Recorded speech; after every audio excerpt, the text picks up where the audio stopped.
बिस्मिल्लाहिर्रहमानिर्रहीम अस्सलाम वालेकुम। नाज़रीन गिरामी, दज्जाल के खात्मे के बाद हज़रत ईसा अलैहिस्सलाम उसी हाल में होंगे कि अचानक अल्लाह ताला की तरफ से उनके पास ये वही आएगी कि मैंने ऐसे बंदे पैदा किए हैं जिनसे लड़ने की कुदरत व ताकत कोई नहीं रखता। तुम मेरे बंदों को जमा करके कोहे तूर की तरफ ले जाओ और उनकी हिफाजत करो। फिर अल्लाह ताला याजूज माजूज को जाहिर करेगा जो हर बुलंद ज़मीन को फलांगते हुए उतरेंगे और दौड़ेंगे। उनकी तादाद इतनी ज़्यादा होगी कि जब उनकी सबसे पहली जमात बहरे तिब्रिया से गुजरेगी तो उसका सारा पानी पी जाएगी। फिर जब इस जमात के बाद आने वाली जमात वहां से गुजरेगी तो बहरे तिब्रिया को खाली देखकर कहेगी कि इसमें भी कभी पानी था। उसके बाद याजूज माजूज आगे बढ़ेंगे। लेकिन यहाँ पर सवाल ये पैदा होता है कि कौन सी कौम है जिसे याजूज माजूज कहा जा रहा है, तारीखी हवाले इस बारे में क्या कहते हैं और अमूमी राय रखने वाले लोग क्या कहते हैं। आज के इस वीडियो में इन दो कौमों के बारे में आपको बताया जाएगा जिनके बारे में मुअर्रिखीन और मौजूदा जो तारीखदान हैं वो कहते हैं कि ये कौम याजूज माजूज की कौम है। याजूज माजूज आगे बढ़ेंगे यहाँ तक कि जबल खुमर तक पहुँच जाएंगे जो बैतुल मक़दस का एक पहाड़ है, और जुल्म व गारतगरी, अज़ियत रसानी और लोगों को पकड़ने कैद करने में मशगूल हो जाएंगे और फिर कहेंगे कि हमने ज़मीन वालों की ख़त्म कर दी बादशाहत, चलो आसमान वालों का खात्मा कर दें। चुनाचे वो आसमान की तरफ अपने तीर फेंकेंगे और अल्लाह ताला उनके तीरों को खून आलूद करके लौटा देगा ताकि वो इस भरम में रहें कि हमारे तीर वाक़तन आसमान वालों का काम तमाम करके वापस आए हैं। गोया अल्लाह ताला की तरफ से उन्हें ढील दी जाएगी और ये एहतमाल भी है कि वो तीर फ़ज़ा में परिंदों को लगेंगे और उनके खून से आलूदा होकर वापस आएंगे। बस इसमें इस तरफ इशारा है कि दज्जाल का फितना ज़मीन तक ही महदूद नहीं रहेगा बल्कि ज़मीन के ऊपर भी फैल जाएगा। इस अरसे में खुदा के नबी और उनके रफ़क़ा यानी हज़रत ईसा अलैहिस्सलाम और उस वक्त के मोमिन कोहे तूर पर रोक के रखे जाएंगे और उन पर असबाब व मईशत की तंगी और किल्लत इस दर्जे को पहुँच जाएगी कि उनके लिए बैल का सर तुम्हारे आज के 100 दिनारों से बेहतर होगा। जब ये हालत हो जाएगी तो अल्लाह के नबी ईसा अलैहिस्सलाम और उनके साथी याजूज माजूज की हलाकत के लिए दुआ और जारी करेंगे। बस अल्लाह ताला उनकी गर्दनों में नगफ यानी कीड़े पड़ जाने की बीमारी भेजेगा जिससे वो सब यकबारगी इस तरह मर जाएंगे जिस तरह कोई एक शख्स मर जाता है। यानी नगफ की बीमारी की शक्ल में उन पर खुदा का कहर इस तरह नाजिल होगा कि सब के सब एक ही वक्त में मौत के घाट उतर जाएंगे। अल्लाह के नबी और उनके साथ इस बात से आगाह होकर पहाड़ से उतर आएंगे और उन्हें ज़मीन पर एक बालिश्त का टुकड़ा भी ऐसा नहीं मिलेगा जो याजूज माजूज की चर्बी और बदबू से खाली हो। इस मुसीबत के दफिया के लिए हज़रत ईसा अलैहिस्सलाम और उनके साथी अल्लाह ताला से दुआ करेंगे। तब अल्लाह ताला ऊँट की गर्दन जैसी लंबी गर्दनों वाले परिंदों को भेजेंगे जो याजूज माजूज की लाशों को उठाकर जहां अल्लाह की मर्जी होगी फेंक देंगे। एक और रिवायत में है कि वो परिंदे इन लाशों को फहबल में डाल देंगे। फहबल दरअसल एक जगह का नाम है जो बैतुल मक़दस के इलाके में वाक़े है।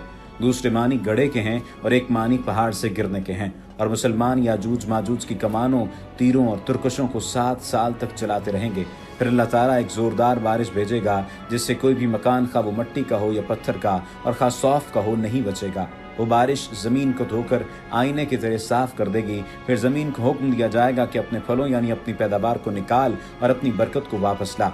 चुनाचे ज़मीन की पैदावार उस वक्त इस कदर बाबरकत और बाअफरात होगी कि 10 से लेकर 40 आदमियों तक की पूरी जमात एक अनार के फल से सैराब हो जाएगी और इस अनार के छिलके से लोग साया हासिल करेंगे। नीज दूध में बरकत दी जाएगी यानी ऊँट और बकरियों के थनों में दूध बहुत होगा। यहाँ तक कि दूध देने वाली एक ऊँटनी लोगों की एक बड़ी जमात के लिए काफ़ी होगी। दूध देने वाली एक बकरी आदमियों की एक छोटी सी जमात के लिए काफ़ी होगी। बहरहाल लोग इस तरह की खुशहाल और अमनो चैन की ज़िंदगी गुजार रहे होंगे कि अल्लाह ताला एक खुशबूदार हवा भेजेगा जो उनकी बगल के नीचे के हिस्से को पकड़ेगी।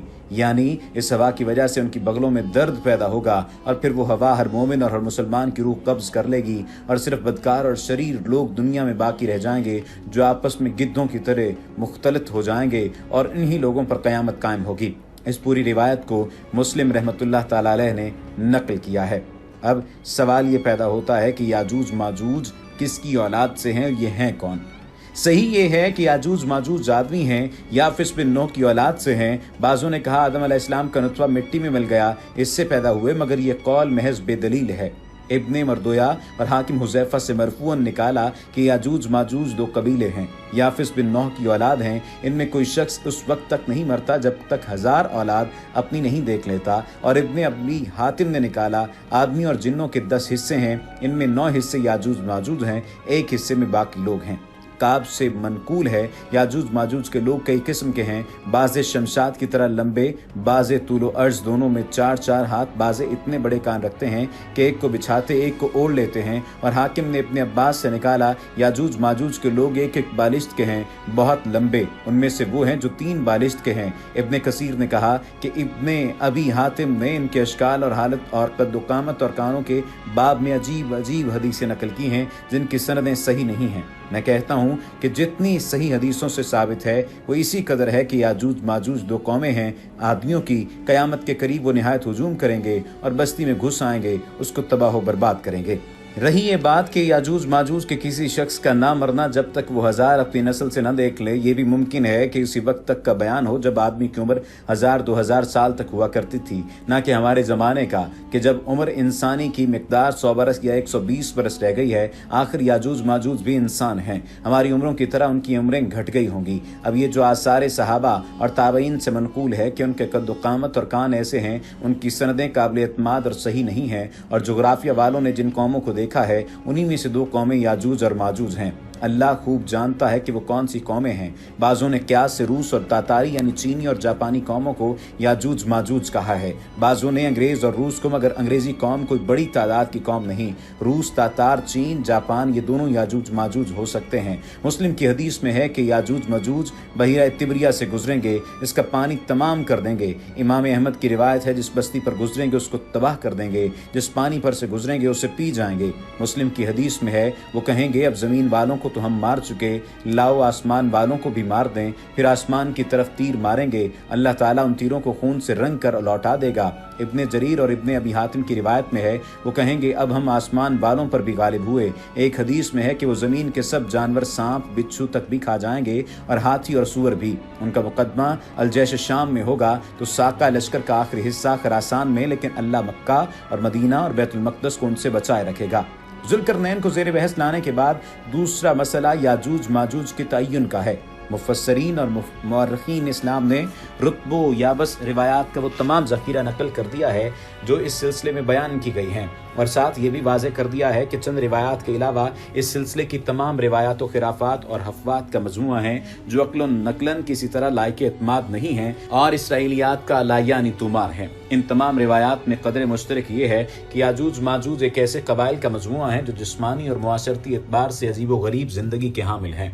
मसलन वो बालिश्त, 1.5 बालिश्त या ज़्यादा से ज़्यादा एक दरा का कद रखते हैं और बाज़ गैर मामूली तवीलुल क़ामत हैं, और इनके दोनों कान इतने बड़े हैं कि एक ओढ़ने और दूसरा बिछाने के काम आता है। चेहरे चौड़े, चकले और कद के साथ गैर मुतनासिब हैं। उनकी ग़ज़ा के लिए कुदरत साल भर में 2 मरतबा समंदर से ऐसी मछलियाँ निकाल कर फेंक देती है जिनके सर और दुम का फासला इस कदर तवील होता है कि 10 रोज़ व शब अगर कोई शख्स उस पर चलता रहे तब इस फासले को किता कर सकता है। या एक ऐसा सांप जो उनकी खुराक है, जो पहले कुर्ब जवार के तमाम बड़ी जानवरों को हजम कर जाता है और फिर कुदरत उसको समंदर में फेंक देती है और वो वहाँ मीलों तक बहरी जानवरों को चट कर लेता है। और फिर एक बादल आता है और फरिश्ता उस अजीमुल जुस्सा अजदहे को उठाकर इस पर रख देता है और बादल उसको उन कबाइल में ले जाकर डाल देता है। और ये कि याजूज माजूज एक ऐसी बरज़खी मखलूक हैं जो आदम अलैहिस्सलाम के सल्ब से तो हैं मगर हवा अलैहिस्सलाम के बदन से नहीं। इन रिवायात को नकल करते हुए याकूत ने मजमुल बल्दान में ये राय जाहिर की है, और मैंने जो कुछ रिवायात नकल की हैं उनके इख्तिलाफ के पेश नज़र मैं किसी तरह उनकी सेहत को बावर नहीं कर सकता, और इस मामले की असल हकीकत का हाल खुदा ही खूब जानता है। और बहरहाल इसमें ज़रा सा भी शुबा नहीं है कि जहाँ तक सद का मामला है इसके सही होने में मुतलक गुंजाइश नहीं है। और हाफिज इमादुद्दीन इब्ने कसीर अल-बदाया व निहाया में ये इरशाद फरमाते हैं, और जिस शख्स ने ये गुमान रखा है कि याजूज माजूज हज़रत आदम अलैहिस्सलाम के ऐसे नुत्फ़े से पैदा हुए हैं जो इहतिलाम की हालत में निकला और मिट्टी में मिल गया और ये मखलूक वजूद में आ गई, और जो हज़रत हव्वा के बतन से नहीं है, तो ये कौल है जिसको शेख अबू ज़करिया नौवी ने शरह मुस्लिम में हिकायत किया है और इनके अलावा उलमा ने इसकी तग़लीद की है। बिलाशुबा ये कौल इस काबिल है कि इसे सही न समझा जाए, इसलिए कि यह कतन बेदलील बात है, बल्कि इस कौल के बिल्कुल खिलाफ है जो अभी बयान कर चुके हैं।